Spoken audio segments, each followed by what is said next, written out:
kita lanjut. Yang terakhir, yang kelima, syarat wajib haji itu ialah istitoah. Istitoah itu kemampuan, mampu, sanggup. Iya mah langsung aya dina ayatna. Manis tatoa ilaihi sabila. Nah, dalam sebuah hadis, sahabat bertanya kepada Rasul terkait istitoah dalam berhaji. Dijelaskan oleh Rasul itu bahwa istitoah itu dua. Yang pertama bekal, yang kedua kendaraan. Karena pada zaman itu problem orang untuk berhaji ialah bekal dan kendaraan. Belum ada problem lain. Mau layak, naon teritori. Misalkan dari kerajaan ini datang ke kerajaan ini harus ada paspor, kan ya udah lama. Beri kemana-mana bebas. Jadi pada saat Nabi istitoah ada dua. Yang penting kamu punya bekal, yang penting kamu punya kendaraan. Akan tetapi Bapak Ibu sekalian, para ulama mengembangkan istitoah ini. Syarat keistitoahan ini dikembangkan menjadi persyaratan yang lebih besar dalam konteks kekinian, dan itu harus dilegalkan oleh syarat. Maka dibahaslah melalui bahsul masail. Di MUI ada yang namanya komisi fatwa. Di ilmu fikih disebutnya ijma, kesepakatan konsensus para ulama. Nah, supaya lebih jelas terkait istitoah ini kita bahas. Istitoah yang pertama, istitoah kemampuan secara jasmani. Ini harus sehat. Sudah jelas itu ya. Maka dengan sehat akan keluar surat istitoah kesehatan yang dikeluarkan oleh Dinas Kesehatan Kabupaten Kota Bapak Ibu sekalian. Kemarin sudah 2 kali Bu Dokter menjelaskan tentang hal ini melalui materi pembinaan kesehatan haji. Bagi yang belum mengikutinya atau kemarin belum sempat mengikuti manasik, bisa menonton di YouTube KBHU Anur Cimahi. Itu ada pembinaan kesehatan haji, dua-duanya ditampilkan. Jadi tinggal dipelajari aja apa aja yang harus kita lakukan untuk memenuhi surat istitoah kesehatan ini. Karena jika ini tidak ada, maka Bapak Ibu sekalian tidak bisa melaksanakan haji. Maka kembali ke tadi, oh berarti Bapak Ibu sekalian tidak wajib gitu. Sehat, ini mutlak. Kalau dulu orang diperiksa kesehatan itu setelah selesai membayar pelunasan. Dulu begitu. Lunas dulu BPIH-nya 25 juta. Setelah 25 juta kemudian ada keputusan presiden tentang apa? Tentang besaran BPIH ongkos haji ONHTA gitu ya. Sekian dolar. Di karena rupiahkeun ongkosnya misalkan 35 juta. Nah, sedangkan kita membayar BPIH awal itu 25 juta, berarti kiranya 10 juta deh. Bayar 10 juta. Lunas. Nah, dulu demikian, lunas lah. Setelah lunas, baru ada pemeriksaan kesehatan haji. Kalau sekarang mah tidak. Justru orang yang berhak melunasi ongkos BPIH itu ialah orang yang sudah mendapatkan surat istitoah. Jadi dari sekarang mah jamaah itu diperiksa jauh-jauh hari. Kemarin sudahnya pemeriksaan pertama, kedua, kemudian lab dan sebagainya, komprehensi pemeriksaan teh. Nanti akhirnya akan keluar istitoah bahwa orang ini, jamaah ini berhak untuk melanjutkan ke proses selanjutnya, baru ngelunasan gitu untuk saat ini. Nah, sehingga sehat jasmani istitoah ini menjadi syarat mutlak seseorang wajib melaksanakan haji atau tidak.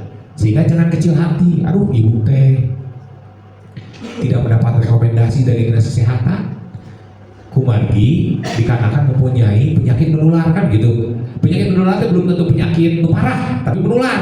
Kan ada resiko tinggi, artinya orang yang punya penyakit dalam anu sangat beresiko penyakit jantung, misalkannya kolesterol tinggi, darah tinggi, atau darah rendah, misalkan.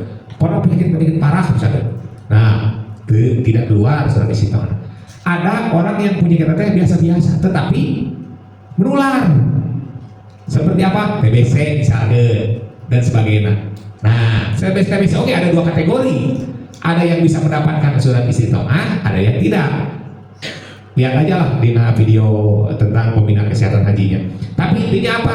Intinya setiap orang yang tidak memenuhi kriteria ini, tidak mendapatkan surat istiqomah, jangan khawatir, hajinya menjadi tidak wajib. Belum wajib, macam sehat geula. Tong isin-isin, ibu mah teu acan wajib. Gitu, kumaha gitu acan ke surat istiqomah. Yang selanjutnya, masih kena jasmani, maksudnya rohani, intinya salah ketik. Nah, yang kedua itu rohani. Yang pertama siap mental. Iya, keluar surat istiqomah kesehatan haji di sama. Ya. Yang kedua siap ilmu. Nah, inilah kita sekarang. Jadi, kenapa KBIH itu ada? Salah satu fungsinya ya sebagai mitra pemerintah, dalam hal ini Kementerian Agama, untuk melaksanakan bimbingan manasik haji. Karena pemerintah menyadari bahwa pemerintah tidak bisa bekerja sendiri, mual biasa bekerja sendiri, karena terkait ilmu manasik itu pemerintah mempunyai keterbatasan.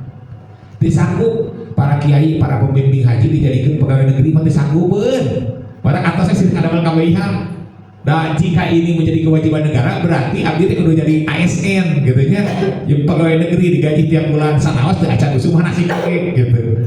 Karena tidak mampu, maka dibentuklah komunitas-komunitas sebagai mitra pemerintah dalam melaksanakan manasik haji. Nanti kami akan mengeluarkan sertifikat manasik haji. Nanti akan kita serahkan bahwa Bapak Ibu sekalian sudah mengikuti manasik haji di KBIH An-Nur, ini sertifikatnya, sehingga jamaah tersebut itu sudah istiqomah secara keilmuan. Secara keilmuan sudah memenuhi persyaratan jadi wajib. Karena jika tidak siap ilmu, kamari dibahas di masalah ibadah kan, wa kullu man bi ghairi ilmin ya'malu a'maluhu mardudatun la tuqbalu. Setiap orang yang beramal tanpa ilmu, maka amalnya teh tertolak. Gitu. Nah, untuk melaksanakan ini, maka wayahna sanaos 25 kali pertemuan, walaupun lama 25 kali pertemuan, ya mau tidak mau, ya kewajiban kita lah memenuhi ilmu itu, gitu ya. Dan 25 kali pertemuan itu spesial di KBIH An-Nur Hukul. Di KBIH 5 ayat 10, ayat 5, ayat 15. Ya, tapi pembahasan tidak komprehensif, tidak seluruh khusus langsung karena manasik. Pada pertemuan pertama itu langsung dibahas masalah niat, tawaf dan sebagainya gitu. Ente malah pagedang heula, karena menurut kita bahwa ibadah haji itu bukan ibadah tersendiri, bukan ibadah otonom, tapi ibadah yang melibatkan ibadah lain gitu. Di dalam haji makan segala ayat gitu. Nah, kita lanjutkan. Selanjutnya istiqomah secara ekonomi.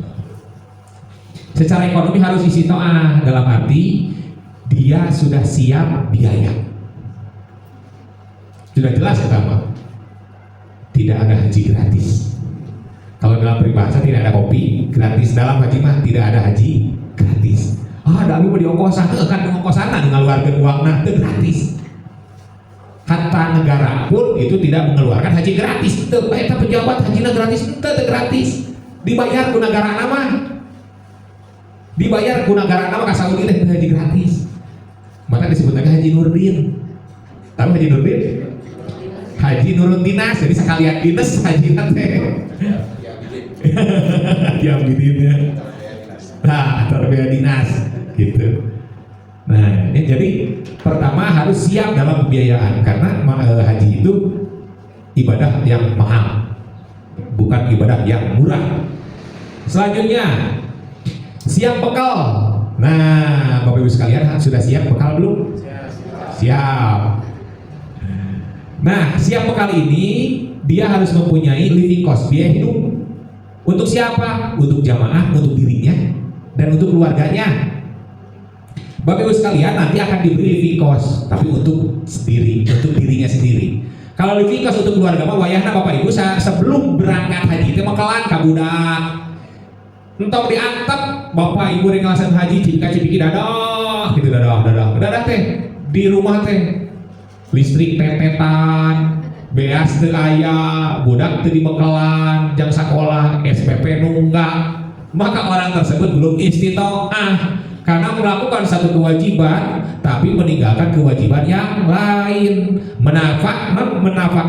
Menafkahi keluarga itu adalah hukumnya wajib, sehingga orang yang pergi haji tanpa meninggalkan living cost untuk keluarganya maka disebut dolim lah. Urang jongjon di situ ibadah tawaf, hari di rumah anaknya keluarganya yang lain sampai ninjauan kata tangga, kemana atuh bapak di mama menuju angkat haji temu kelan kan isi urang kuenya. Tapi namun saudara bagus sekalian itu harus dijelaskan bahwa keluarga juga itu harus diberi living cost. Kalau jamaah sekalian kan nanti akan ada living cost dari kembalian BPIH. Jadi khusus di Indonesia, ongkos yang kita bayarkan itu di dalamnya ada komponen living cost, diberikan living cost. Agak sabar kan? 750 real. Berarti 3 jutaan. Hah? 3 juta. Ya 3 jutaan, cekap lah. Ini payun mah 6 juta. Ayo nama. Dulu mas 1.500. 1.500 real. Sekarang 750 real. Cekap yang oleh-oleh. Lalu cekap yang oleh-oleh. Udah makan di sana, makan ditanggung ke negara. Enak. Selanjutnya, administrasi ini istitoah. Administrasi. Iya tadi ayat di hadis mah istitoah administrasi itu tidak ada dalam hadis. Istitoah administrasi, akan tetapi kok para ulama mewajibkan tertib administrasi menjadi bagian dari keistitoahan, bagian dari kemampuan. Karena tidak bisa dihindari warga yang hidup pada saat ini akan berkutat dengan administrasi. Maka orang yang tidak bisa memenuhi administrasi ini, maka dia tidak wajib haji. Contoh, orang yang sedang dicekal di penjara tapi dia dicekal tidak boleh bepergian ke luar negeri, wajib haji padahal dia orang kaya, muslim, balik, berakal, kemudian dia punya ongkos untuk melaksanakan ibadah haji, tapi kuno tidak melaksanakan ibadah haji. Oh, karena saya tidak bisa, dicekal oleh imigrasi, paspor saya tidak bisa berangkat kemana-mana. Nah, jangan khawatir, orang tersebut wajib haji, gugur kewajibannya pada saat itu. Paspor visa juga sama, orang gagal berangkat banyak karena visanya tidak keluar. Contoh kasus haji furoda, contoh banyak umroh yang gagal berangkat. Yang pernah saya ceritakan, ayah haji Jakarta, ayah umroh Jakarta, nggak sampai ke Saudinya, tapi hanya sampai di Jakarta saja karena visa tidak keluar. Ini juga termasuk istitoah. Yang ketiga, kartu vaksin. Kan Bapak Ibu sekalian, salah satu persyaratan haji itu ialah Bapak Ibu divaksin meningitis. Itu persyaratan dari mana? Dari Arab Saudi.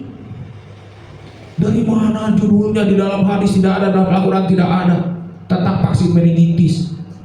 Itu pernah ada kiai yang mendebat KBIH, gara-gara masalah kartu vaksin. Wah, saya tidak mau karena di vaksin itu ada unsur babinya, di vaksin itu. Saya tidak mau. Ya terlaku. Berarti kalau Bapak tidak mau, Bapak tidak akan, Pak Kiai tidak akan punya kartu vaksin. Kalau Bapak tidak punya kartu vaksin, Bapak akan ditolak oleh Arab Saudi. Cing cari kartu, beri hadis, beri Quran, babi haram gitu jika Saudi. Kan seperti itu. Nah, sudah ada fatwa dari MUI tentang vaksin meningitis. Artinya apa? Negara mempunyai kewajiban menyiapkan vaksin yang halal, yang tidak ada unsur babinya. Negara wajib. Akan tetapi setelah negara mencari, misalkan karena jamaah haji Indonesia itu banyak, sedangkan vaksin meningitis itu terbatas, gitu, terbatas. Dalam musim haji, vaksin meningitis itu diperlukan oleh semua negara. Dan bukan hanya musim haji, umrah pun sama. Sedangkan produsen vaksin meningitis itu, produsen vaksin meningitis itu belum banyak, baru beberapa pabrik yang mengeluarkan, yang bersertifikat bisa membuat vaksin meningitis. Maka otomatis akan menjadi terbatas. Nah, tetap saja dalam fatwa MUI, negara berkewajiban menyediakan vaksin yang halal. Akan tetapi, jika vaksin yang halal itu tidak ada, atau terbatas, atau kekurangan, maka yang kurangnya baru boleh diberikan vaksin yang belum memiliki sertifikat halal. Belum memiliki sertifikat halal mah, apakah karena dia itu belum mengurus administrasi tentang legalitas kehalalannya, atau memang di dalamnya ada unsur babinya?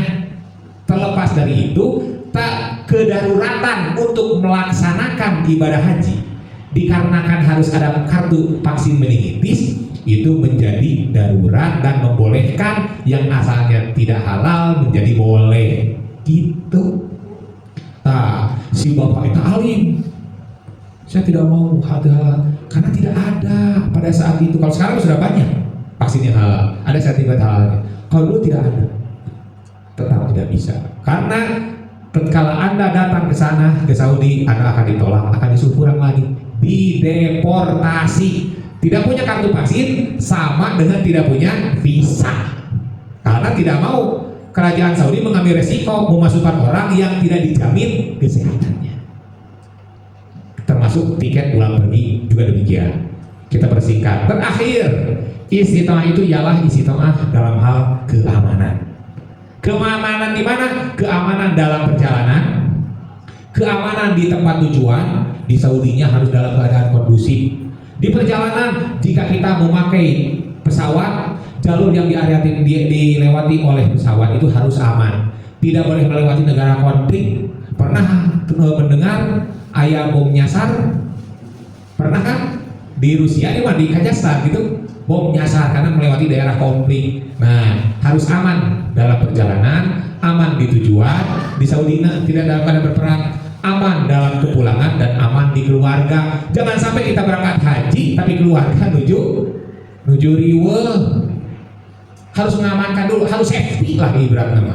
Karena keluarga yang kita tinggalkan itu harus terjamin keamanannya sewaktu kita berangkat ke sana. Contoh, misalnya kita punya anak masih kecil, kan otomatis harus kita titipkan kepada orang yang kita percaya. Kan ini nakeun, kak mang nakeun ngawian pun anaknya, pun anak SD kene misalnya di ngawian, kan gitu, menjamin keamanannya. Tong diantep begitu saja. Jadi Bapak Ibu sekalian, ini adalah istitoah secara keseluruhan. Tatkala ini semuanya terpenuhi, berarti Bapak Ibu sekalian terkena kewajiban melaksanakan ibadah haji. Tatkala ini tidak terpenuhi, maka gak usah khawatir, berarti kewajiban Bapak Ibu sekalian belum terpenuhi, belum wajib terkena kewajiban setelah semua terpenuhi. Sampai situ dapat dipahami? Alhamdulillah.